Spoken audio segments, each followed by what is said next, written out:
Hello दोस्तों। आज आ चुके हैं हम लोग सेकेंड पार्ट में metal and non metal chapter का।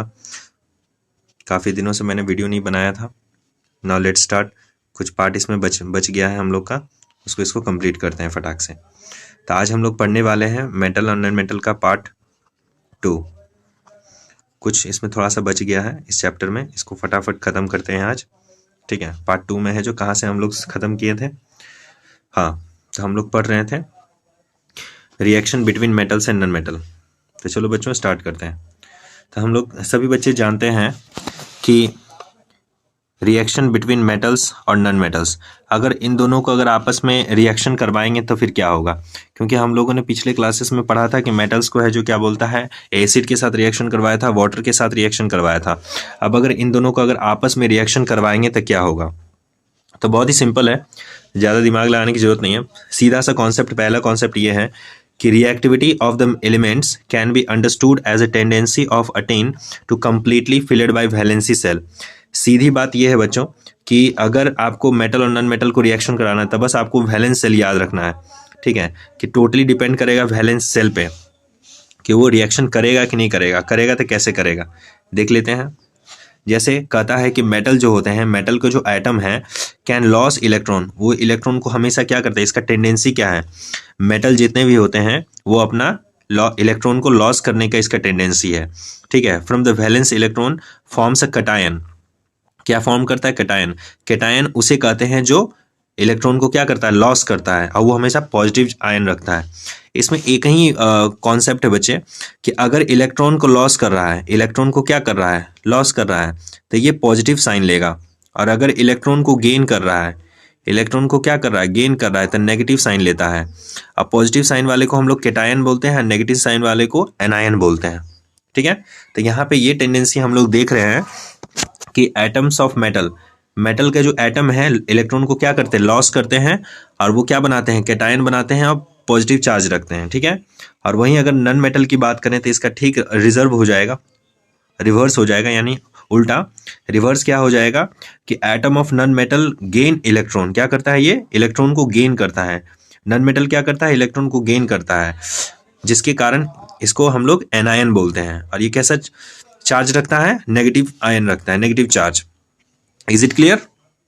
ठीक है, तो बस ये दोनों आपको याद रखना है कि जब मेटल और नॉन मेटल आपस में रिएक्शन करेगा तब मेटल क्या बोलता है, कैटायन देगा, यानी कि इलेक्ट्रॉन को लॉस करेगा। और क्या बोलता है, नॉन मेटल जो है इलेक्ट्रॉन को क्या करेगा, गेन करेगा, anion. Is it clear. Oppositely charged, जो ऑपोजिटली चार्ज होते हैं, सभी बच्चे जानते हैं कि जितने भी आयंस होते हैं अगर रिएक्शन करता है तो नेगेटिव पॉजिटिव आपस में मिलके ही रिएक्शन करता है। ठीक है, कभी भी सेम चार्ज है जो आपस में अट्रैक्शन नहीं करता है, डिफरेंट चार्ज ही है जो आपस में अट्रैक्शन करता है। तो हम कह सकते हैं कि opposite charge of ions attract each other, हमेशा वो क्या करेगा, अट्रैक्ट करता है। ऑपोजिट आयन क्या करता है, आपस में अट्रैक्ट करता है। Oppositely charged ions attract each other and are held by strongly electrostatic force. और वो क्या डेवलप कर लेता है, स्ट्रांग इलेक्ट्रोस्टैटिक फोर्स डेवलप कर लेता है, जिसके कारण उसको तोड़ना असंभव है। ठीक है, it is not possible to break it, इसलिए इसको हम लोग आयनिक कंपाउंड्स भी कहते हैं। और ऐसे बने हुए कंपाउंड्स को हम लोग क्या बोलते हैं, आयनिक कंपाउंड्स। दैट मीन्स जब दो डिफरेंट आयन वाले आपस में मिलकर एक कंपाउंड का जब फॉर्मेशन करते हैं तो ऐसे कंपाउंड्स को हम लोग आयनिक कंपाउंड्स कहते हैं। Is it clear. चलो आगे बढ़ते हैं। अब कह रहा है कि हम लोग देख लेते हैं कि कैसे है जो फॉर्मेशन हो रहा है। जैसे फॉर्मेशन ऑफ मैग्नीशियम क्लोराइड, जैसे मैग्नीशियम भी ये क्या बोलता है, मेटल है, और ये क्या है, नॉन मेटल है। ठीक है, तो हम लोग इसको करके देखते हैं कि क्या हो रहा है यहाँ पे। ठीक है, जैसे मैग्नीशियम का अगर हम एटॉमिक नंबर देखने की कोशिश करें तो मैग्नीशियम का एटॉमिक नंबर 12 होता है। और अगर आप इसका इलेक्ट्रॉनिक कॉन्फ़िगरेशन निकालिएगा तो मैजिक नंबर तो आप जानते ही हैं, 2 8 8 करके। ठीक है, इसका लास्ट सेल में है जो 8 इलेक्ट्रॉन ऑक्टेट पूरा करता है अपना। ठीक है, तो इसमें क्या कर रहा है कि पहला सेल में तो 2 हट गया, दूसरा में भी 2 हट गया, लेकिन तीसरा में सेल में है जो इसको 8 पुराना चाहिए था। कितना इलेक्ट्रॉन पुराना चाहिए था, 8। तो 8 अगर पुराने के लिए इसको तो 6 की और ज़्यादा ज़रूरत पड़ेगी। 6 लेने से बेहतर है ये 2 खोना ज़्यादा पसंद करेगा। ठीक है, तो ये तो हम लोगों ने क्लास 9th में ही पढ़ रखा था। ठीक है, तो बस थोड़ा सा रिवाइज कर दिया। अब देखिए यहाँ पे तो 2 की यहाँ पे इसको लॉस करने की जरूरत है, इसलिए मैग्नीशियम ने क्या किया कि मैग्नीशियम ने 2 इलेक्ट्रॉन को क्या कर दिया, लॉस कर दिया। देखिए 2 इलेक्ट्रॉन को इसने क्या कर दिया, लॉस कर दिया है। प्लस का मतलब कैटायन, अभी मैंने बताया था, ठीक है, लॉस कर रहा है, तो ये क्या है, मेटल है। ओके, अब यहाँ पे देखिए, यहाँ पे क्लोरीन का यहाँ पे 2 को लिया गया है। हम जान रहे हैं कि क्लोरीन का है जो 17 होता है, क्लोरीन का कितना होता है, 17 होता है। इसके सबसे आउटर मोस्ट सेल में, कितने में, आउटर मोस्ट सेल में अगर बात करें तो इसका अगर इलेक्ट्रॉनिक कॉन्फ़िगरेशन निकालें तो कितना होगा, 2 8 7 होता है। ठीक है, तो बाहर में इसको भरने के लिए कितना चाहिए, एक और चाहिए। इसको अगर हम बाहर में अगर भरने के लिए अगर इसको चाहिए तो कितने चाहिए, 8 और चाहिए, सॉरी एक और चाहिए। कितना चाहिए, एक ही चाहिए, सिर्फ एक चाहिए। ठीक है, तो एक क्लोरीन के लिए एक, यहाँ पे कितने क्लोरीन है, 2 क्लोरीन है, इसलिए यहाँ पे 2 इलेक्ट्रॉन क्या हो रहे हैं, इसके साथ जुट रहे हैं। ठीक है, यानी एक इलेक्ट्रॉन अगर यहाँ से हम इसको दे देते हैं तो ये अपना ऑक्टेट क्या कर लेगा, पूरा कर लेगा। ठीक है, तो एक क्लोरीन अपना एक ऑक्टेट पूरा किया, यहाँ पे 2 क्लोरीन है तो इसलिए यहाँ पे 2 इलेक्ट्रॉन यहाँ पे पूरा करने के लिए खड़ा है। ठीक है, तो देखिए यहाँ पे 2 8 7, ठीक है, तो एक यहाँ से लेगा और यहाँ से 2 है ना, तो एक इलेक्ट्रॉन और एक इलेक्ट्रॉन पूरा कर लेगा अपना ऑक्टेट। क्लियर, तब जाके यहाँ पे ये जुटेगा। इज इट क्लियर, समझाते हैं, एक सेकेंड रुक जाइए। ओके, तो बस हम लोग समझ चुके हैं कि मैग्नीशियम जो है, ठीक है, क्लोरीन के साथ रिएक्शन करके यहाँ पे मैग्नीशियम ने 2 दे दिया इसको, तो मैग्नीशियम क्लोराइड यहाँ पे ये फॉर्मेशन कर जाता है। ऐसे कंपाउंड को, ये क्या बन गया, मेटल, मेटल और नॉन मेटल मिलके एक कंपाउंड बनाया। ऐसे कंपाउंड को हम लोग आयनिक कंपाउंड्स कहते हैं। क्या कहते हैं, ionic compounds, ionic compounds. Is it clear, okay, चलो आगे बढ़ते हैं हम लोग। ये तो हो गया, हाँ, तो यही समझा रहा था मैं अभी समझा रहा था कि मैग्नीशियम क्या कर रहा है कि 2 इलेक्ट्रॉन दे रहा है। ठीक है, मैग्नीशियम को कितने इलेक्ट्रॉन, 2 इलेक्ट्रॉन दे रहा है। ठीक है, और उसमें से एक इलेक्ट्रॉन इसने ले लिया, एक इलेक्ट्रॉन इसने ले लिया। ठीक है, तो दोनों ने अपना फुलफिल कर लिया, तो मैग्नीशियम ने 2 इलेक्ट्रॉन दोनों को दे दिया, तो बना क्या दिया, मैग्नीशियम क्लोराइड। क्लियर, ओके, अब हम लोग आ जाते हैं कि क्या बोलता है, आयनिक कंपाउंड सभी हम लोगों ने बना लिया, इसके प्रॉपर्टीज क्या क्या है, क्या क्या इसका प्रॉपर्टीज आयनिक कंपाउंड्स के होते हैं। तो पहला अगर प्रॉपर्टी की अगर हम चर्चा करने की कोशिश करें तो ये जो आयनिक कंपाउंड्स है तो बहुत ही सॉलिड होते हैं और कभी कभी मोस्टली ये ब्रिटल भी होते हैं। ठीक है, ब्रिटल कहने का मतलब है तुरंत है जो टूट जाता है, माने फुसफुसा कह सकते हैं हम लोग। ठीक है, फुसफुसा होता है, कभी कभी टूट भी जाता है। कैसे पेंसिल का नोक है, जो पेंसिल का नोक कैसे टूट जाता है, तो वैसे ही ब्रिटल भी होता है, वो भी तो सॉलिड स्ट्रक्चर में होता है, लेकिन कभी कभी बहुत ही छड़ लाइक स्ट्रक्चर में भी बन जाता है जो कभी टूटता नहीं है। सेकेंड प्रॉपर्टी इसका क्या है कि हैव हाई मेल्टिंग पॉइंट। जो आयनिक कंपाउंड्स होते हैं इसके मेल्टिंग पॉइंट बहुत ही हाई होता है। ठीक है, इसको जल्दी गलाया नहीं जा सकता है, इसके बॉइलिंग पॉइंट्स भी हाई होता है। ठीक है, इसको जल्दी उबाला भी नहीं जा सकता है, यानी इसको हाई टेम्परेचर चाहिए।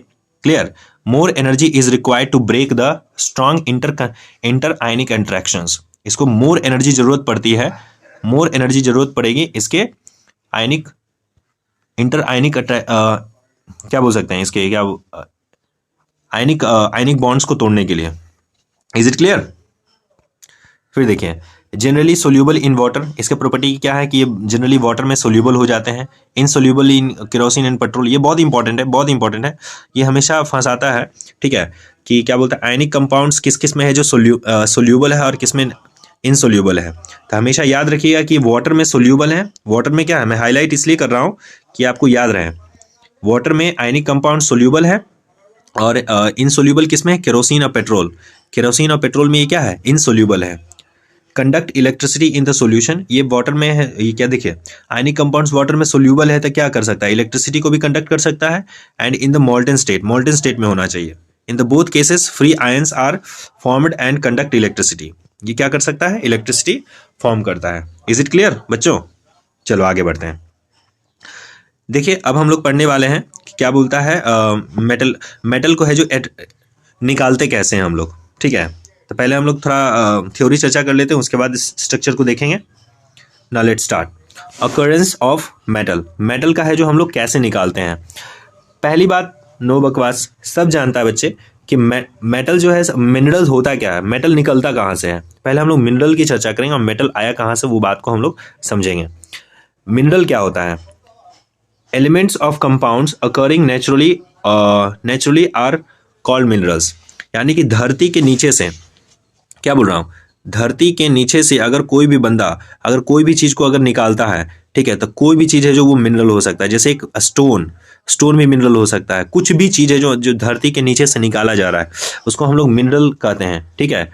हिंदी में इसको खनिज कहते हैं, ठीक है। इसको हम लोग क्या कहते हैं? मिनरल। Is it clear? कोई बंदा अगर निकालता है तो उसको हम लोग मिनरल कहते हैं, ठीक है। एक सेकेंड, ओके, ठीक है। तो हम लोग इसको क्या कहते हैं? मिनरल कहते हैं। आगे बढ़ रहे हैं। अब कह रहा है कि अब वही अगर क्या बोलता है,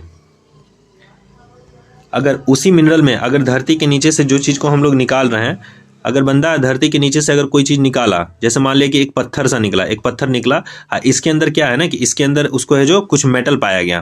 क्या पाया गया? अगर मेटल है तो इसी पत्थर को हम लोग ओरे कहेंगे। क्या कहेंगे? ओरे। Is it clear? क्या कहेंगे हम लोग? ओरे। इसलिए कहा गया है कि मैं तुमको एक पिक्चर से ही समझा देता हूं अच्छे से।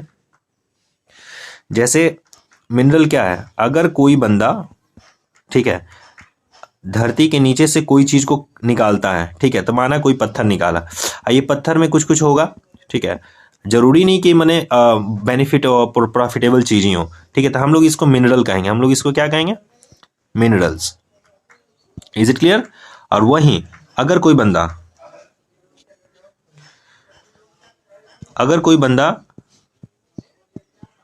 ठीक है, अगर कोई चीज निकालता है धरती के नीचे से और उस चीज में अगर वो मेटल है, इसके अंदर क्या पाया गया? अगर कोई सेंसर से, कोई रिमोट से या फिर कोई मशीन से, इलेक्ट्रॉनिक डिवाइस से उसने पता किया कि इसके अंदर क्या प्रेजेंट है, कोई लाभदायक चीज प्रेजेंट है, यानी बेनिफिशियल चीज कोई इसके अंदर प्रेजेंट है, तो हम कह सकते हैं कि ये क्या है? इसको हम लोग कहेंगे ओरे। ओरे यानी सीधी बात, यानी कि अगर कोई भी धरती के नीचे से चीज निकाला जाए और उसके अंदर अगर मेटल का प्रेजेंटेशन पता चल जाता है तो उसको हम लोग ओरे कहेंगे, और अगर उसके अंदर नहीं पता चलता है तो उसको हम लोग मिनरल कहेंगे। तो इसीलिए कहा गया है कि सभी ओरे मिनरल हो सकते हैं। All ores can be mineral but all minerals cannot नॉट बी ओरे। ये बात याद रखना। Is it clear? नहीं समझ में आया? फिर से एक बार बता देता हूं। ये बहुत ही स्टेटमेंट इंपॉर्टेंट है, इस बात को समझ लीजिए कि all ores can be mineral.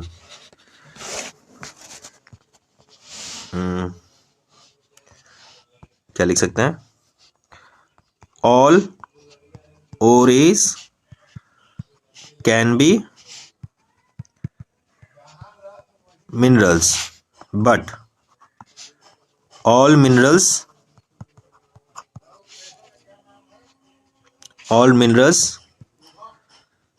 Can नॉट बी ओरे। ये स्टेटमेंट हमेशा याद रखिएगा। Is it clear?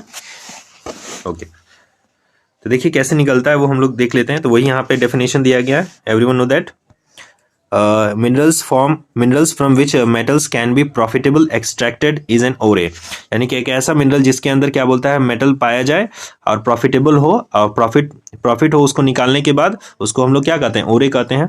क्या क्या एग्जाम्पल हो सकता है? सल्फाइड ओरे, ऑक्साइड ओरे, कार्बोनेट ओरे। ओरे का ये सब फॉर्मेशन है, ये सब फॉर्मेशन में पाए जाते हैं सल्फाइड ओरे, ऑक्साइड ओरे और कार्बोनेट ओरे। कैसे निकलता है देखिए यहाँ पे ध्यान से। जैसे हम लोग देख रहे हैं यहाँ पे इस स्ट्रक्चर में कि ये बंदा जो है, ये बंदा यहाँ से क्या कर रहा है? जमीन को खोद रहा है और इससे कुछ ना कुछ निकाल रहा है, ठीक है। तो कुछ निकालने की कोशिश कर रहा है। उसके बाद ये क्या निकल गया देखिए यहाँ पे। तो ये हम इसको मिनरल भी कह सकते हैं। इसको हम क्या कह सकते हैं कि ये मिनरल भी हो सकता है और ओरे भी हो सकता है, लेकिन इसको किसी को पता नहीं है कि ये मिनरल है कि ओरे है, ठीक है। आपको इलेक्ट्रॉनिक डिवाइस से हम सेंस करेंगे, पता करेंगे कि इसके अंदर मिनरल है कि ओरे है, सॉरी मेटल उटल है कि नहीं है। अगर हो जाएगा, अगर इसके अंदर मेटल पाया गया तो हम कहेंगे कि ये ओरे है, नहीं पाया गया तो इसको हम क्या कहेंगे कि ये मिनरल है। Is it clear? तो ओरे। उसके बाद फिर हम लोग मेटलर्जी प्रोसेस करते हैं। उसके बाद फिर हम लोग क्या प्राप्त कर लेते हैं? मेटल जैसे चीजों को हम लोग प्राप्त कर लेते हैं। Is it clear? Okay, now let's move. तो वही मैं समझा रहा था। अब आगे बढ़ते हैं कि क्या है इसका फायदा, क्या क्या इसके प्रॉपर्टीज हैं। देखिए प्रॉपर्टीज इसका कुछ खास नहीं है। देखिए यहाँ पे क्या है, metals can B bottom of reactivity series. Activity लिखा हो, reactivity series like gold, platinum, silver and copper. ये एकदम बातों को रट लीजिए, बहुत इंपॉर्टेंट है। गोल्ड, प्लेटिनम, सिल्वर और कॉपर। ये जो बॉटम में है रिएक्टिविटी सीरीज हम लोगों ने पढ़ा था, जो नीचे से है, नीचे से जितने भी एलिमेंट्स हैं, ठीक है, वो लोग है जो फ्रीली स्टेट में पाए जाते हैं। कैसे पाए जाते हैं? फ्रीली स्टेट में। एकदम याद कर लीजिए इस बात को। मैं पॉइंट को हाईलाइट इसलिए कर रहा हूँ क्योंकि ये इंपॉर्टेंट है एग्जाम के लिए। गोल्ड, प्लेटिनम, सिल्वर और कॉपर वो हमेशा क्या होते हैं? फ्रीली पाए जाते हैं, फ्रीली स्टेट में पाए जाते हैं। परंतु but copper, silver are occurs in a sulphide and oxide ore, ठीक है। लेकिन दो एक ऐसा एक्सेप्शंस हैं, ठीक है, दो एक्सेप्शंस है, जैसे कि दो एक्सेप्शंस हैं, वो है कॉपर और सिल्वर। ये जो सल्फाइड और ऑक्साइड ओरे में भी पाया जाता है, ठीक है। ये हमेशा ये कॉम्बिनेशन के रूप में पाया जाता है। Is it clear? कॉपर और silver, okay. Metals can be metals of the medium reactivity like zinc, iron, lead. ये सब क्या होते हैं? में occurs in mainly oxide, sulphide and carbonates. ये जो मीडियम वाले हैं, जैसे अभी मैंने आपको लो वाला बताया, लोअर फेज वाला बॉटम पे, ठीक है। और जो मिडिल रिएक्टिविटी सीरीज में जो आते हैं वो शायद वो है जो ऑक्साइड में, सल्फाइड में और कार्बोनेट्स के फॉर्मेशन में पाए जाते हैं। Is it clear? अब कह रहा है कि metals in highly reactivity series, यानी जो ऊपर में है, जो ऊपर में होगा बच्चे, वो लोग है जो क्या बोलता है? कंबाइंड फॉर्मेशन में पाया जाएगा। माने कि ऑक्साइड के फॉर्मेशन में क्या बोलता है? ऑक्साइड के फॉर्मेशन में, सल्फाइड के फॉर्मेशन में भी हो सकता है, यानी कॉम्बिनेशन के फॉर्म में वो पाया जा सकता है। Metals of a reactivity series are very reactive and thus found in the combined state. Okay, चलिए ठीक है, अब आगे बढ़ते हैं हम लोग। ये छूट गया, सॉरी गैंग। अब यहां पे मैं ये बता रहा था कि अगर मान लो गैंग होता क्या है, मैं आपको गैंग के बारे में समझा रहा हूं, ठीक है। अगर इसके अंदर अगर प्रेजेंट है मेटल, जैसे यहां पे कहना चाह रहा हूं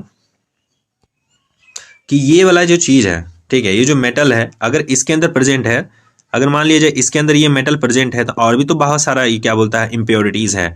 तो जो इम्प्योरिटीज है, क्या बोला? इम्प्योरिटीज जो प्रेजेंट होते हैं ओरे के अंदर, इसी को हम लोग गैंग कहते हैं। क्या कहते हैं बच्चों? गैंग। इम्प्योरिटीज प्रेजेंट इन ओरे, बोलो मेरे साथ, impurities present in ore is called gangue. Simple सा डेफिनेशन है, यहां पे भी लिखा हुआ है। Ores are naturally found mixed impurities like soil होगा, सॉइल हो सकता है, मिट्टी हो सकता है, सैंड हो सकता है, बालू हो सकता है, etc कॉल्ड गैंग। क्या कहते हैं उसे? Gang. Gang is removed from the ओरे। गैंग को है जो रिमूव किया जाता है ओरे से। किस प्रोसेस से? मेटलर्जी प्रोसेस से।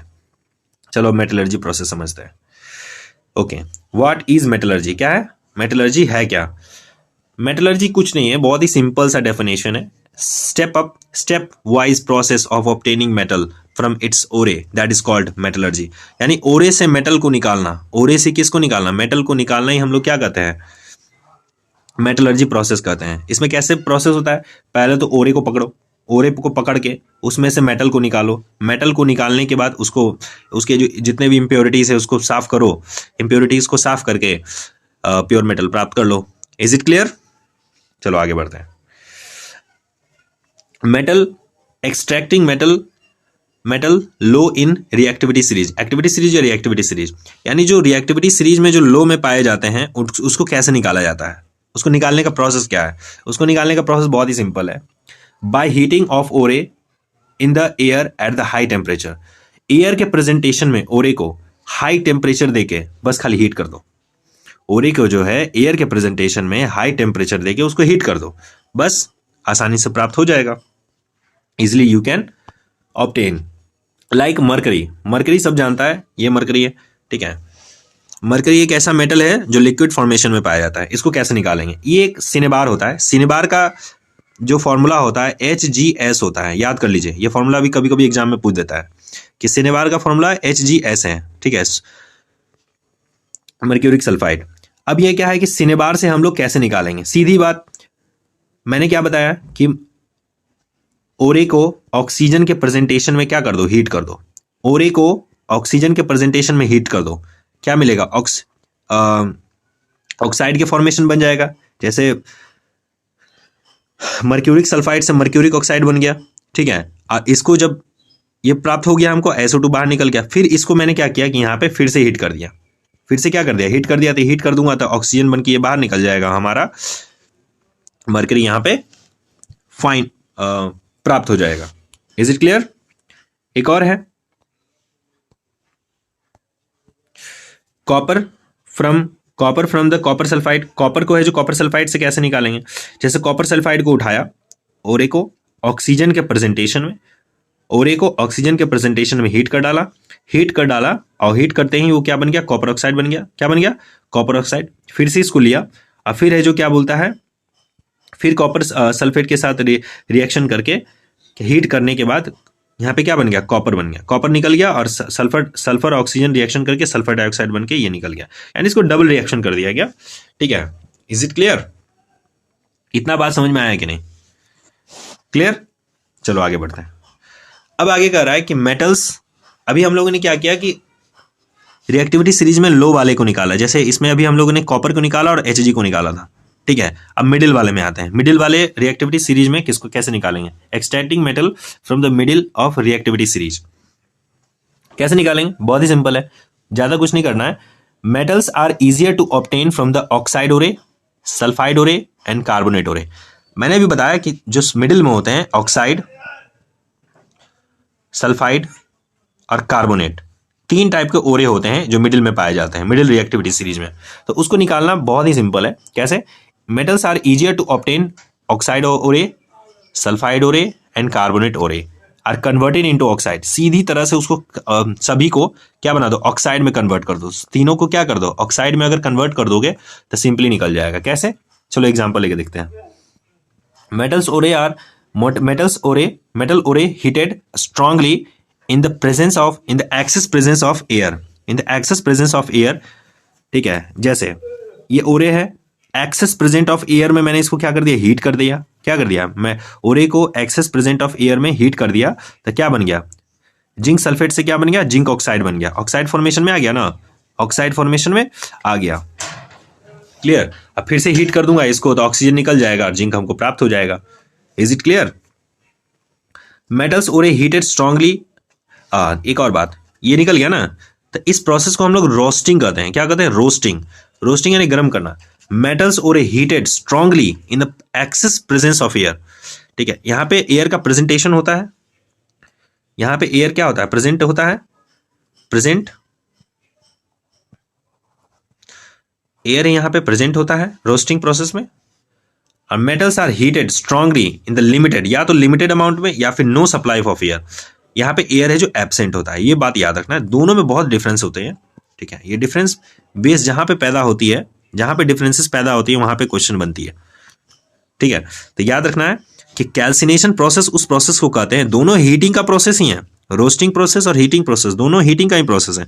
बस इसमें अंतर यही है बच्चे, डिफरेंसेस यही है कि रोस्टिंग प्रोसेस में एयर प्रेजेंट होता है और कैल्सिनेशन प्रोसेस में एयर है जो एब्सेंट होता है। जैसे जिंक कार्बोनेट, ये तो सल्फाइड है, इसका ये सल्फाइड ओरे था और ये कार्बोनेट ओरे है। तो कार्बोनेट ओरे को है जो क्या बोलता है, मैंने डायरेक्ट हीट किया विदाउट ऑक्सीजन के प्रेजेंटेशन में, तो जिंक ऑक्साइड निकल गया और कार्बन प्लस ऑक्सीजन मिलकर कार्बन डाइऑक्साइड बन के यहां से कल्टी मार दिया। इतनी बात समझ में आया कि नहीं आया? चलो आगे बढ़ते हैं। तो बस यही था। अभी मैंने लो वाला समझा, लो रिएक्टिव सीरीज वाला, मिडिल वाला। ठीक है, अब देखो रिडक्शन ऑफ मेटल ऑक्साइड से हम लोग कैसे रिडक्शन करेंगे। अब यहाँ पे हमको जिंक ऑक्साइड तो प्राप्त हो चुका है, अब इसको निकालेंगे कैसे? जिंक ऑक्साइड से जिंक कैसे निकाल सकते हैं? सिंपल मेथड अपना लो, तो बाय यूजिंग कोक का इस्तेमाल करके। कोका कोला नहीं यहाँ पे यूज करना है, कोक कार्बन। ठीक है, coke as a reducing agent, coke को हम लोग रिड्यूसिंग एजेंट की तरह यहाँ पे काम करेंगे। जैसे जिंक ऑक्साइड को जब कार्बन के साथ जब हीट किया तो कार्बन ने क्या किया ना, ऑक्सीजन को रिड्यूस कर दिया, यहाँ से क्या कर दिया, हटा दिया। तो जिंक अब बेचारा अकेले बच गया, जिंक निकल गया और कार्बन मोनोऑक्साइड बन के यहाँ से कल्टी। Is it clear? Now let's move. हाँ, तो ये रोस्टिंग प्रोसेस है। ठीक है, रोस्टिंग प्रोसेस में ये होता है कि गर्म करता है। ठीक है, पहले गर्म करते हैं, फिर उसको है जो ये करते हैं, फिर हमारा जिंक ऑक्साइड बन जाता है, फिर उसको है जो कार्बन के साथ मिला के जो उसको एक्सट्रैक्ट कर लेते हैं। Is it clear? Reduction of metal oxide अभी तो बता दिया, ये हो गया ना। हाँ, यूजिंग डिस्प्लेसमेंट रिएक्शन। ये डिस्प्लेसमेंट रिएक्शन क्या है?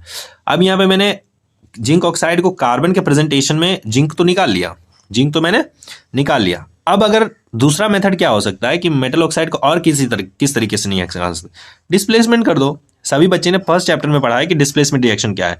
उससे ज़्यादा हाईली रिएक्टिव एलिमेंट को लाएंगे। जैसे देखो यहाँ पे MnO2 लिखा हुआ है, मैग्नीज ऑक्साइड लिखा हुआ है, मैग्नीज ऑक्साइड लिखा हुआ है ना, ठीक है। तो मैग्नीज ऑक्साइड को यहाँ पे Mn से ज़्यादा ताकतवर यानी कि हाईली रिएक्टिव है एल्युमिनियम, ठीक है। हाईली रिएक्ट मैग्नीज से ज़्यादा ताकतवर है, ठीक है। तो ये तो बेचारा मैग्नीज जो क्या बोलता है, इसको पकड़ के रख ले, मैग्नीज जो है ऑक्सीजन को पकड़ के रख ले, लेकिन मैग्नीज से ज़्यादा ताकतवर यहाँ पे एल्युमिनियम है, तो इसको थपड़ाएगा और यहाँ से ऑक्सीजन लेगा। ऑक्सीजन लेके मैग्नीज को बेचारा का अकेले छोड़ दिया, एल्युमिनियम ऑक्सीजन के साथ रिएक्शन कर गया, ठीक है, और मैग्नीज हमको प्राप्त हो गया। और यहाँ पे हीट भी निकलेगा, याद रखना, ठीक है। नेक्स्ट यहाँ पे देखो आयरन ऑक्साइड में एल्युमिनियम है, एल्युमिनियम ज़्यादा ताकतवर है चला आयरन से, एल्युमिनियम क्या है, आयरन से ज़्यादा ताकतवर है। तब क्या करेगा, इसको थपड़ाएगा और यहाँ से ऑक्सीजन ले लेगा, आयरन बेचारा अकेले, और यहाँ पे एल्युमिनियम ऑक्साइड निकल गया और हीट भी निकल गया। तो क्या मेरा यहाँ पे मेटल प्राप्त हो रहा है, ऑक्साइड से हम लोग हटा रहे हैं, ठीक है। इन प्रोसेस को हम लोग थोड़ा सा रुक जाओ, हाँ कहाँ पे थे, ओके। तो इन अब देख रहे हैं हम लोग इन द एबव रिएक्शन, जो एबव ये रिएक्शन दिख रहा है तुमको, यहाँ से दिख रहा है हीट निकल रहा है, क्या निकल रहा है, heat. Molten iron is formed and, यहाँ से क्या प्राप्त होता है, मोल्टेन आयरन इज फॉर्म्ड, ठीक है, and is used to join railway tracks, is used to join railway track. This is called the thermite reaction. जब यहाँ पे आयरन ऑक्साइड को एल्युमिनियम के साथ रिएक्शन करवाते हैं हीट देके, तो आयरन तो मोल्टेन स्टेज में निकलता है, बहुत हीट भी निकलता है। तो इस आयरन को है जो हम लोग रेलवे पटरियों को जोड़ने के लिए काम कर सकते हैं, ठीक है। इस रिएक्शन को हम लोग थर्मिट रिएक्शन बोलते हैं। क्या बोलते हैं, थर्मिट रिएक्शन। जैसे देखिए एक बंदा है यहाँ पे जो रेलवे पटरी को क्या कर रहा है, जोड़ने की कोशिश कर रहा है बैठ के, है ना, थर्मिट रिएक्शन कर रहा है। देखो यहाँ पे दोनों ब्रोकन कर गया होगा, ब्रोक हो गया होगा, और इसको जो ये जोड़ने की चेष्टा कर रहा है, trying. Okay, now let's move. अब आगे देख रहे हैं हम लोग extracting metals at the top of the reactivity series. अभी बच्चा सारा बात सब समझ चुका है कि अभी हम लोगों ने लो रिएक्टिविटी सीरीज वाले मेटल्स को निकाला, फिर मिडिल वाले के निकाला, ऑक्साइड, सल्फाइड और कार्बोनेट को, और अब आ गया टॉप की बारी। किसकी बारी, टॉप की बारी। टॉप में जितने भी मेटल्स है रिएक्टिविटी सीरीज में, उसको हम लोग कैसे निकालेंगे। दीज मेटल्स कैसे निकाल सकते हैं, बहुत ही आसान है। हैव मोर एफिनिटी, एफिनिटी में जुड़ने की क्षमता, for oxygen than carbon, oxygen than carbon. कहने का मतलब है कि ये जो मेटल्स हैं, these metals have more affinity for oxygen than carbon, carbon से ज़्यादा ऑक्सीजन इसके साथ ये जल्दी रिएक्शन कर जाते हैं। यानी जो ऊपर में जो टॉप में जितने भी हैं वो ऑक्सीजन से जल्दी रिएक्ट करते हैं, क्या करते हैं, ऑक्सीजन से जल्दी रिएक्शन करते हैं। And these metals are obtained by electrolytic reduction. इस मेटल्स को हम लोग कैसे निकाल सकते हैं, इलेक्ट्रोलाइटिक प्रोसेस से। किस प्रोसेस से, इलेक्ट्रोलाइटिक प्रोसेस से हम लोग इसको निकाल सकते हैं। जैसे sodium is obtained by the electrolysis, its molten chloride, sodium chloride. अगर सोडियम को अगर निकालना है तो सोडियम क्लोराइड से निकालो, नमक से, Na+Cl। अभी निकाल के दिखाता हूँ। As electricity is passed through the solution, metal gets deposited at the cathode. Metal कहाँ पे जमा हो जाएगा, कैथोड पे। मेटल कहाँ पे जमा हो जाएगा, कैथोड पे। याद कर लो, मेटल कहाँ पे जमा हो जाएगा, बोलो, मेटल कहाँ पे जमा हो जाएगा, कैथोड पे। And non metal at the anode, और नन मेटल कहाँ पे जमा हो जाएगा, एनोड पे। क्योंकि बच्चा ये मेटल है और ये नन मेटल है। अगर तुम लोगों ने पढ़ा होगा तो इसमें दो इलेक्ट्रोलाइसिस प्रोसेस में कार्बन की छड़ें होती है। एक होता है कैथोड, जिसमें मेटल जमा हो जाएगा। एक होता है एनोड, जिस पे क्या हो जाएगा, नन मेटल जमा हो जाएगा। Is it clear. कैथोड पे क्या जमा हो जाएगा, सोडियम। एनोड पे क्या जमा हो जाएगा, क्लोरीन। क्लियर। अब देखो आगे, जैसे अभी मैंने बताया कि ये इलेक्ट्रोलाइसिस प्रोसेस है। क्या है, इलेक्ट्रोलाइटिक टैंक है। इसमें कैथोड इधर है, ये वाला कैथोड है, ठीक है। ये क्या है, एनोड है। ये कैथोड है और ये क्या है, एनोड है। क्लियर। अब देखो एनोड पॉजिटिव चार्ज रखता है और ये कैथोड नेगेटिव चार्ज रखता है। एसिडिफाइड कॉपर सल्फेट को निकाल रहा है, यहाँ पे टैंक है, इम्प्योर्ड एनोड है, ठीक है। इसी को हम लोग इलेक्ट्रोलाइसिस प्रोसेस कहते हैं। यहाँ पे बैटरी डाला जाता है, बैटरी से कनेक्ट करते हैं की से, बैटरी से इधर से इलेक्ट्रिसिटी प्रोवाइड पास होती है, और यहाँ पे है जो मेटल है जो कैथोड पे जमा हो जाता है, मेटल कैथोड पे, और नॉन मेटल है जो एनोड पे जमा हो जाती है। क्लियर? Non metal. आगे बढ़ते हैं। रिफाइनिंग द मेटल्स, मेटल्स को कैसे रिफाइन करेंगे हम लोग?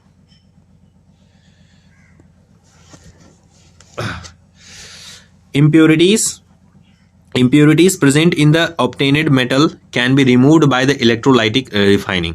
जो भी impurities present in the obtained metal, जो भी हम लोगों ने मेटल निकाला रस्टिंग और क्या बोलता है कैल्सिनेशन प्रोसेस से, तो उसके जितने भी इम्प्योरिटीज हैं उसको सीधा सीधी इलेक्ट्रोलाइटिक प्रोसेस से रिफाइन करो ना, इलेक्ट्रोलाइटिक प्रोसेस से रिफाइन हो जाएगा। Copper is obtained using through this method following the present inside the electrolytic tank. जो पीछे कर रहा था ना वही कर रहा था। जैसे एनोड पर क्या कर रहा था, इम्प्योर कॉपर जम रहा था। एनोड पर क्या हो रहा था, इम्प्योर कॉपर। एनोड पे क्या, इम्प्योर, एनोड पे इम्प्योर कॉपर यानी नॉन मेटल वाला इम्प्योर कॉपर जमा हो रहा है। और कैथोड पे प्योर, कैथोड पे जो है प्योर कॉपर जमा हो रहा है। सॉल्यूशन क्या था, एक्यूअस सॉल्यूशन ऑफ कॉपर सल्फेट। उस सॉल्यूशन में कॉपर सल्फेट था, थोड़ा सा सल्फ्यूरिक एसिड भी डाला हुआ था उसमें।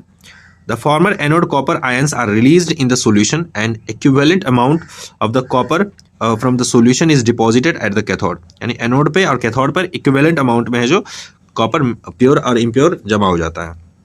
Impurities containing the silver and gold gets deposited and at the bottom of anode mud।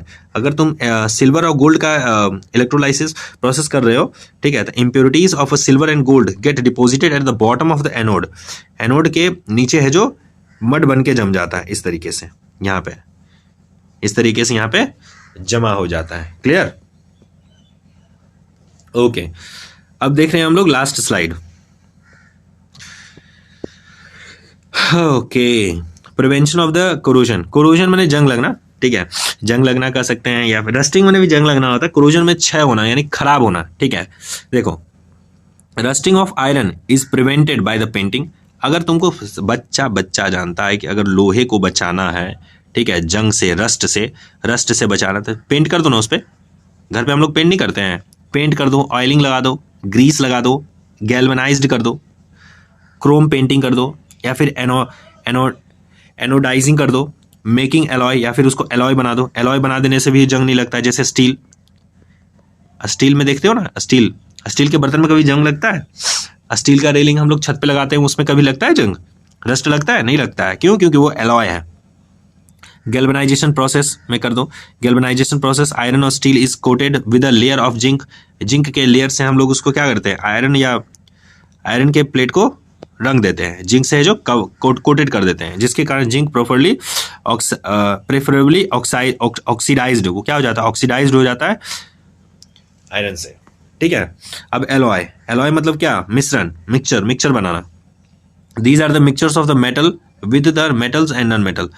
एक ऐसा मिक्सचर जो या तो मेटल के साथ ही मिक्सचर बना दे या फिर नॉन मेटल के साथ मिक्सचर बना दे, उसको हम लोग एलॉय कहते हैं, ठीक है।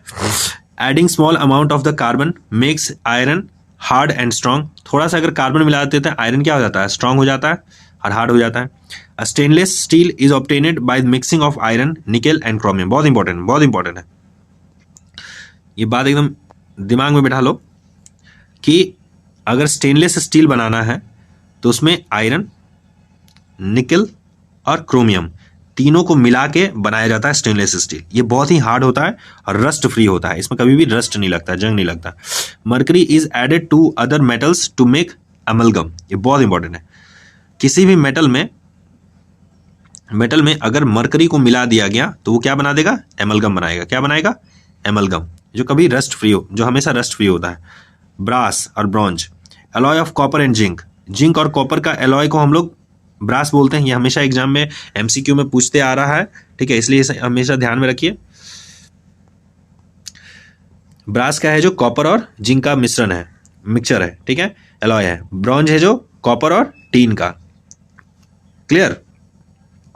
अब देखो, the brass and bronze melting point and electrical conductivity is lower than the pure metal. ठीक है, इसका जो इलेक्ट्रिकल कंडक्टिविटी है जो बहुत ही कम होता है, ठीक है, प्योर मेटल के मुताबिक। सोल्डर क्या है? Alloy of the lead and tin. Alloy of the lead and tin has the low melting point and is used for the welding and electric wires. Building नहीं करता, बिल्डिंग, तार को building करने के लिए, इलेक्ट्रिक वायर को use करने के लिए हम लोग सोल्डर जैसे एलॉय को हम लोग यूज करते हैं। ओके।